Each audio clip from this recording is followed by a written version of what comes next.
13 रजब के दिन घर में ये 4 चीजें पकाने से घर का रिज्क बढ़ता है।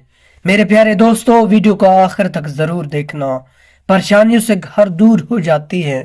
पहली चीज, किसी मीठी सफेद चीज का घर में पकाना और फिर इस पे सूरा फातिहा और सूरा इखलास को पढ़ के अपने मरूमीन के लिए मगफरत की दुआ मांगना।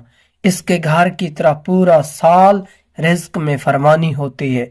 दूसरा अमल, घर में दोपहर के वक्त मछली पकाना।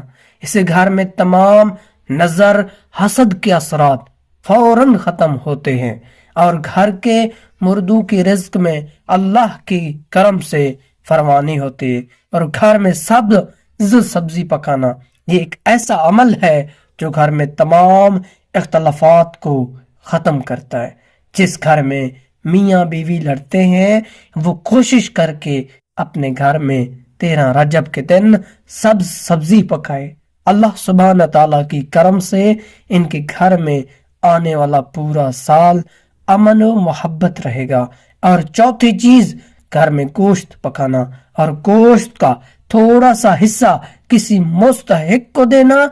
ऐ लोगो, जो इंसान 13 रजब के रात गोश्त पकाता है और वो गोश्त खुद भी खाता है और थोड़ा सा हिस्सा किसी मुस्तहिक को देता है, तो ये एक ऐसा अफजल अमल है जिससे घर में गैबी इमदाद आता है।